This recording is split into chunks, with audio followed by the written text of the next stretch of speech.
What would happen if Ripple destroyed half of all existing XRP? This is one of the most controversial questions in the world of digital finance. Crypto analysts call it the nuclear option because it would require a single choice that could completely change the way the market works overnight.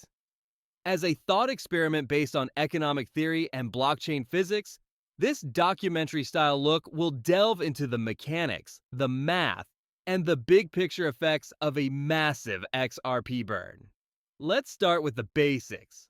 What is a burn address? Within blockchain networks, token burning means sending coins to an address from which they can never be recovered. On the XRP ledger, an address with no known private key makes the tokens permanently inaccessible.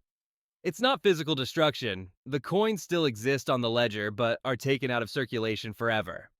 Ripple has burned a few tokens in the past, mostly transaction fees, but never anything like the idea of wiping out tens of billions of tokens.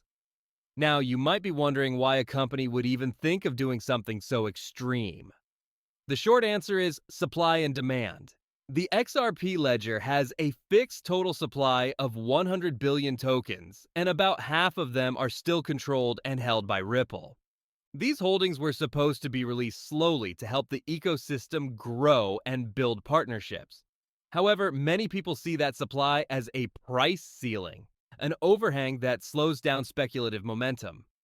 In theory, burning a large amount could relieve that pressure. The theory is based on math. In an open market, price is equal to moving supply times per unit valuation. If supply is cut in half and demand stays the same, the equilibrium price must rise to keep the total market capitalization the same. For instance, if 100 billion XRP worth 50 cents each have a market value of $50 billion, then a burn-reducing supply to 50 billion would, assuming the same demand, push the price to about $1 to keep the same market value. In practice, this could have a stronger or weaker effect depending on how investors act, how liquid the market is, and how much confidence investors have in the market. But supply shock economics are more complicated than just ratios. In crypto, how people see long-term scarcity affects liquidity. When a burn signals long-term scarcity, it can set off a feedback loop where demand rises, users become less willing to sell, traders expect prices to rise, and new buyers enter the market looking for limited supply. This mental multiplier often is stronger than the mathematical one. For example, Ethereum's fee burn mechanism, which was implemented in 2021 and slowly reduced supply and helped the price rise later on, was an example of this. So let's say Ripple did a nuclear option burn of 50 billion XRP. This would immediately cause a permanent ledger event, which would remove those tokens from the escrow wallets for good. On-chain transparency would let everyone see this event, along with the address, timestamp, and transaction hash. As a result, data scientists and traders would immediately start to analyze it. Exchanges would update their total supply numbers. Algorithms would reprice, liquidity pools would fill up, and of course, social media would go crazy. In terms of the economy, this move could have both short-term and long-term effects. First, there's supply compression, which means that fewer tokens are available, making the ones that are still in circulation more valuable. Second, there may be a credibility surge, as investors see Ripple giving up corporate holdings to support decentralization and market health, which could really boost trust. Third, there could be a lot of market instability. As traders get used to the new situation, short-term price changes could become very big, and liquidity gaps could get bigger before things settle down. And finally, regulatory ripples. The authorities might look into the reason behind the burn and ask if it was an attempt to manipulate the price or just a restructuring.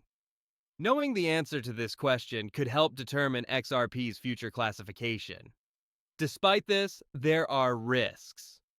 Burning tokens doesn't create new value. It just redistributes value among those who still hold them. If demand drops or the economy as a whole gets worse, a smaller quantity might not even lead to higher prices. Also, Ripple's escrow system is a big part of making sure that large partnerships can always get their money. Cutting off that supply could really limit future strategic options. From the point of view of governance, that big of a burn could also bring up questions about network decentralization. XRP ledger validators work without Ripple's help, but the company's choice would bring up old worries about corporate control. For this kind of burn to stay legal, it would probably need to be approved by more than one person through the community's change process. Technically, XRP's consensus protocol only lets supply changes happen through ledger transactions signed by known keys. Since most of Ripple's escrow is protected by time-locked smart contracts, burning them would require those contracts to be activated or changed within certain parameters. The process would be complicated, but anyone watching the network would be able to see it happen in real time. Let's now look at examples from the past. Other projects have also used token burn strategically. For example, Binance regularly destroys parts of BNB to keep inflation in check. Stellar, which is similar to XRP in technology, famously burned 55 billion lumens in 2019, which is almost half of its quantity. At first, that event made XLM more expensive, but the market eventually leveled off. This shows that while burns make things scarce, they don't always lead to long-lasting price increases without continued demand and ecosystem usefulness. Based on that example, burning 50 billion XRP could have a big effect in the short term, possibly a several-fold rise as markets adjust. But the long-term stability would rest on how much value flows through the XRP ledger for payments, remittances, and tokenized assets. To put it simply, a high value depends on how useful the network is, not on the burn itself. Another thing to think about is how whales behave. Large holders, or whales, react to supply shocks differently than retail traders. Before any potential burn, on-chain metrics would likely show accumulation, which means that positions are being consolidated in preparation for a future lower float. Then, people might start selling because they want to take their profits. Analysts often use liquidity shock curves to model these kinds of